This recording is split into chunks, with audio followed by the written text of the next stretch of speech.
मेरे को हमेशा से गेमिंग पीसी बिल्ड करने का बहुत शौक था, बट एक प्रॉब्लम थी, आता ही नहीं है। इस हफ्ते गीगाबाइट ने काफी सारे पार्ट्स मेरे को भेज रखे थे टेस्टिंग के लिए, तो मैंने सोचा भाई खुद से पहली बार खुद का पीसी बिल्ड करते हैं। सबसे पहले भाई यूट्यूब पे जाके मैंने बहुत सारी वीडियोस देखी, थोड़ा बहुत समझ में आया, बाकी सोचा उसी टाइम देखा जाएगा। अब पीसी स्टार्ट होता है कंपोनेंट चूज करने से, और कंपोनेंट चूज करने के लिए एक बढ़िया सी टिप देता हूँ आपको। पीसी पार्ट पिकर एक वेबसाइट है, वहां पे चले जाओ, जो भी पार्ट है वो सेलेक्ट कर लो, उसके हिसाब से ये आपको बता देगा कि कोई पार्ट्स में कंपैटिबिलिटी इशू तो नहीं है, और कितने आसपास के प्राइस चल रहे हैं वो भी आपको पता चल जाएगा। सबसे इंपॉर्टेंट चीज होती है पीसी बिल्ड में, वो होता है आपका मदरबोर्ड, क्योंकि यहीं से आपका सब कुछ कनेक्ट होता है, रैम, जीपीयू, सीपीयू, एसएसडी, सब कुछ। और इस बिल्ड के अंदर जो मदरबोर्ड हमने यूज किया है वो है X70E Aorus Pro। अब इस मदरबोर्ड को चूज करने के लिए 3-4 रीजन थे। सबसे पहली बात तो इसका प्राइस टू स्पेक्स रेशियो बहुत ज्यादा बढ़िया है। अब जो प्रोसेसर और ग्राफिक कार्ड हम इसमें यूज करने वाले हैं वो बहुत ही हाई एंड होने वाले हैं। तो इसके अंदर आपको 16+2+2 का डिजिटल VRM मिल जाता है, और इसके अंदर आपको 4 स्लॉट मिल रहे हैं DDR5 के, प्लस 4 ही मिल जाते हैं M.2 SSD स्लॉट्स भी।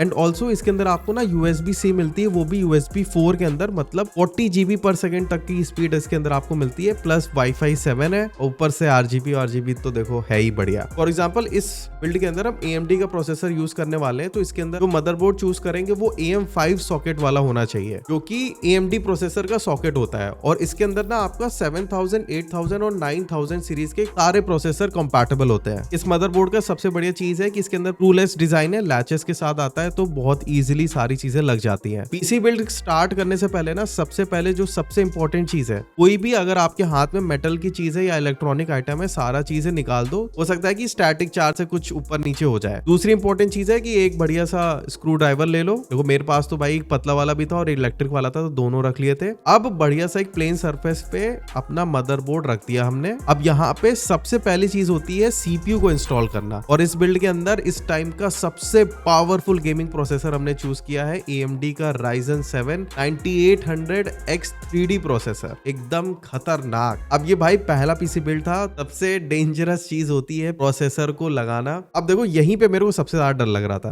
भाई। मैंने प्रोसेसर बहुत ही आराम से निकाला और दोनों को एजेस से पकड़ा। ये चीज हमेशा ध्यान रखना कि प्रोसेसर एजेस से पकड़ो, फिर सिंपल इसको मदरबोर्ड के सॉकेट के ऊपर लेके जाओ और बस ट्रायंगल टू ट्रायंगल मैच करो और बस वहीं पे डाल दो, और ज्यादा कुछ नहीं करना है। अगर थोड़ा ऊपर नीचे हो जाए तो मदरबोर्ड को हल्का फुल्का हिलाओ ताकि प्रोसेसर ना उसके ऊपर बैठ जाए। अब सबसे इंपॉर्टेंट, लैच को निकालो और हल्के से नीचे लाओ। लैच नीचे लाते टाइम ना मेरे को थोड़ा सा तो डर लग रहा था, क्योंकि थोड़ा सा फोर्स लगाना पड़ रहा था, बट थोड़ी सी और ताकत लगाई और खट से वो प्लास्टिक की शीट बाहर आ गई और वहीं पे प्रोसेसर लॉक हो गया। अब नेक्स्ट इंपॉर्टेंट चीज थी रैम को लगाना। अब मेरे पास 2 क्रॉसहेयर की रैम्स थी, 16 GB 5200 मेगाहर्ट्ज पे। अब देखो इस मदरबोर्ड में 4 स्लॉट है, तो 2 रैम अगर होती है तो A2 और A4 पे लगानी होती है। सिल्वर लाइनिंग से इसके ऊपर ना इंडिकेट भी कर रखा होता है, इसकी वजह से मैक्सिमम परफॉर्मेंस आती है। अगर आपके पास 4 रैम है तो कहीं भी कुछ भी लगा दो, बस रैम को रखो और खटाक खटाक दबा दो। नेक्स्ट स्टेप था SSD इंस्टॉल करना। तो SSD जो हम लोग यूज कर रहे हैं वो है Aorus की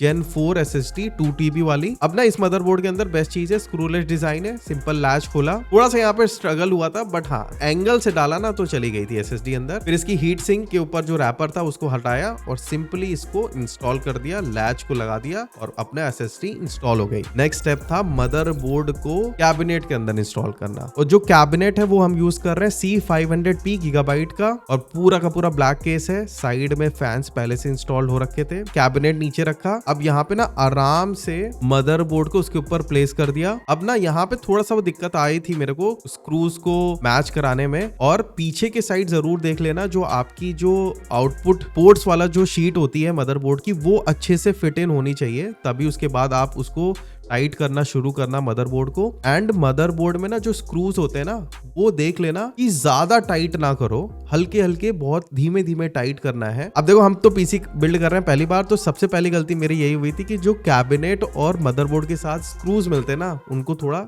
आराम से रखना। मेरे तो हो गए थे मिक्स। फिर आराम से एक एक स्क्रू मैंने कस दिए। अब ना सबसे इंपॉर्टेंट चीज आपको बताता हूँ जो काफी लोग मिस कर देते हैं, SSD के नीचे ही ना एक स्क्रू होता है, वो मेरे को पता ही नहीं था। फिर मैं वीडियो देख रहा था, उसमें मेरे को पता चला। फिर मैंने SSD दोबारा से निकाली, फिर वो वाला स्क्रू टाइट किया और देन पूरा मदरबोर्ड बढ़िया से लॉक हो गया था। नेक्स्ट पार्ट था हमारा CPU कूलर को इंस्टॉल करना। तो जो CPU कूलर था हमारा ऑरस का वाटर फोर्स 360 कूलर हम लोग यूज कर रहे हैं। इसके अंदर आपको एक रेडिएटर मिलता है और एक CPU कूलर मिलता है जो CPU के ऊपर जाता है। ये चीज तो मेरे को एकदम ही समझ में नहीं आ रही थी कि ये कैसे इंस्टॉल करना है। तो बेस्ट मैं आपको बता रहा हूँ, कभी भी कोई भी चीज आपको समझ में ना आए ना, सिंपल वो पार्ट का नाम डालो और यूट्यूब पे सर्च कर दो, इंस्टॉलेशन गाइड मिल जाती है। इस वाले का मेरे को समझ में नहीं आ रहा था, तो मैंने भाई पूरा यूट्यूब से देख देख के एक एक चीज आराम से इंस्टॉल करी। इसमें एक रेडिएटर होता है, उसमें पहले फैन इंस्टॉल करने होते हैं। फिर जो CPU के ऊपर जाती है ये डिबिया जैसी, जिसके अंदर हवा जाती है CPU के ऊपर, ये आपकी जाती है CPU के ऊपर। बट उससे पहले आपको एक सॉकेट लगाना होता है और ये सॉकेट अलग अलग होता है, इंटेल का अलग होता है, AMD का अलग होता है, ये देख लेना। तो हमें चाहिए था AMD वाला, बढ़िया से इसके ऊपर लगा दिया। अब जो इसके स्क्रूज भी होते हैं वो इंटेल और AMD के अलग अलग होते हैं, तो AMD वाले में ये वाले स्क्रू यूज होते हैं। तो इसको मैंने बढ़िया से टाइट कर दिया। एंड अब CPU के ऊपर इसको इंस्टॉल करने से पहले ना, पहले इसको क्लीन करना होता है। तो हमने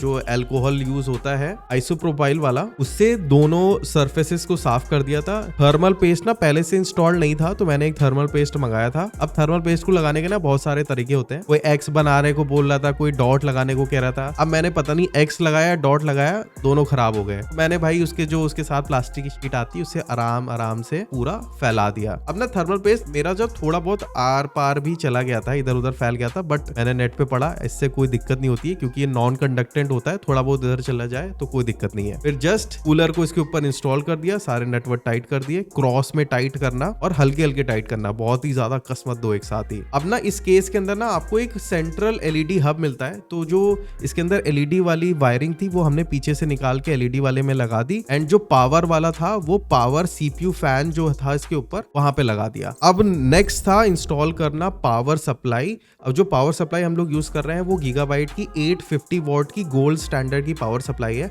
अब पावर सप्लाई ना हमेशा ये देखो, जितनी भी रिक्वायरमेंट आपकी निकल के आ रही है ना, उससे 150 वॉट ऊपर ही लो, ताकि इन फ्यूचर कभी दोबारा आपको इन्वेस्ट ना करना पड़े उस चीज में। एंड ऑल्सो इसमें भी स्टैंडर्ड आते हैं गोल्ड सिल्वर। अगर आपका हाई एंड पीसी है तो मैं प्रेफर करूंगा कि गोल्ड स्टैंडर्ड के साथ ही जाओ। अब देखो वायर्स इसके साथ इतने सारे थे, देखते ही कंफ्यूज हो गए, बट जहां जो लगता चला जा रहा था मैंने भाई सिंपल लगा दिया।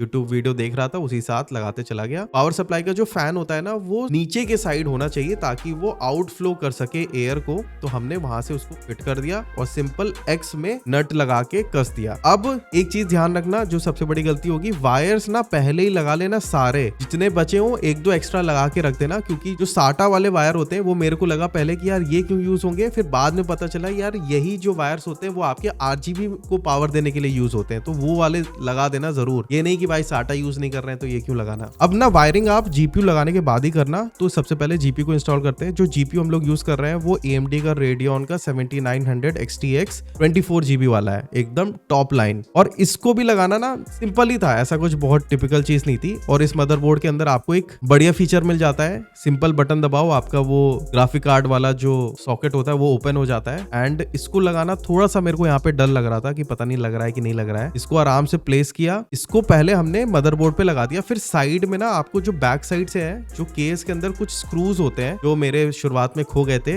एक एक करके निकाले मैंने। फिर इसको मदरबोर्ड पे सिंपली टाइट कर दिया, हल्के हल्के टाइट किया था। एंड ये देखना होता है कि बैक साइड से जो ग्राफिक कार्ड के जो सॉकेट है वो एकदम अलाइन हो जाए। अब बारी थी भाई वायरिंग करने की। वायरिंग करते टाइम तो भाई मेरे को तो हो गया था दिमाग खराब, इतने सारे वायर देख के वैसे ही रेस हो गया। सिंपल भाई अपना पुरानी स्ट्रेटजी, यूट्यूब पे वीडियो खोल ली, एक एक करके अपना वायर लगाते चले गए। सबसे पहले CPU का लगाया, फिर जो सबसे बड़ा सॉकेट है वो मदरबोर्ड का पावर है। 2 सॉकेट आपके ग्राफिक कार्ड में लगने थे, वही 2 सॉकेट अपने बढ़िया से ग्राफिक कार्ड में लगा दिए। और ध्यान रखना वो क्लिकिंग आवाज आती है कड़ाक कड़ाक, जब तक वो नहीं लगा मतलब वो ठीक से लगा नहीं है। केसेस के अंदर ना, अब ज्यादातर केसेस के अंदर ना आपको RGB पैनल पूरा मिल जाता है, मतलब एक ही जगह सारे RGB कंबाइंड होती हैं। तो इसको पावर देने के लिए जो सेटा वाली जो हमने पावर सप्लाई में लगाई थी, बस वहां पे इसको क्लिक करो। अब जो फ्रंट पैनल होता है केस का, उसकी वायर्स पीछे टंगी हुई थी। अब इसके अंदर ना दिक्कत क्या थी, कुछ कैबिनेट्स में क्या होता है, एक पूरा सॉकेट दिया होता है फ्रंट पैनल का, उसको सीधे मदरबोर्ड पे लगा दो। बट इसके अंदर ना अलग अलग इंडिविजुअल दे रखा था, तो इसके लिए मदरबोर्ड की जो मैनुअल होती है वहां से आप पढ़ सकते हो। इंडिविजुअल जो सॉकेट है इसके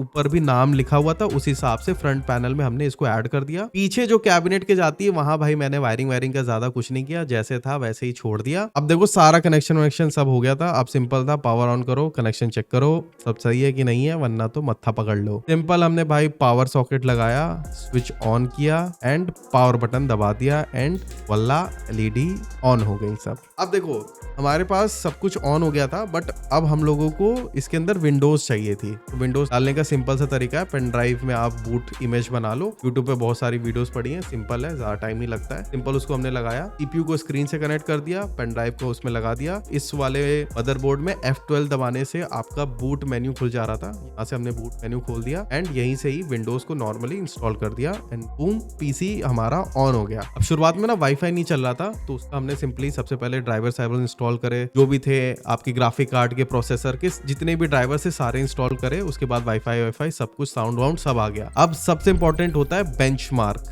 टेस्ट करने के लिए। तो भाई पीसी मार्क पे हमने बेंचमार्क टेस्ट किया और इसका स्कोर आ रहा था 9800 और 99% सीपीयू से ऊपर की परफॉर्मेंस थी इसकी, मतलब एकदम तोड़ परफॉर्मेंस। अब देखो भाई जीपीयू और सीपीयू है तगड़ा, तो गेमिंग पे भी टेस्ट बना ही दिया हमने। साइबरपंक में अल्ट्रा सेटिंग पे 95 to 90 FPS निकल रहा था, वो भी 2K डिस्प्ले पे, खतरनाक। अगर आप मैक्स आउट करते हो तो वहां पे 60-55 FPS आ रहा था। ब्लैकमिथ वुकॉन्ग के अंदर रिकमेंडेड सेटिंग हाई ग्राफिक्स और लो रे ट्रेसिंग के साथ 60-70 FPS आ रहा था। देखो पीसी बिल्ड करने में देखो मेरे को तो बहुत मजा आया एंड डेफिनेटली अगर आपके पास ऑप्शन होता भाई खुद ही बिल्ड करना। देखो इतना ज्यादा कठिन नहीं है, यूट्यूब पे बहुत सारी वीडियोस आपको देखने को मिल जाएंगी जिसमें बहुत ही डिटेल से एक एक स्टेप आपको बताया है। उसके अलावा अगर आपको कोई डाउट है, कहीं फंस जाते हो, थोड़ा बहुत मेरे को भी अब आइडिया हो गया, आप कमेंट करके मेरे से पूछ सकते हो। एंड ऑल्सो अगर आपका कोई पार्ट्स के बारे में इंफॉर्मेशन चाहिए और जो पार्ट्स मैंने यूज करे हैं उनके बारे में इंफॉर्मेशन चाहिए, तो डिस्क्रिप्शन में सबके आपको लिंक्स मिल जाएंगे, वहां से आप जरूर चेकआउट कर सकते हो।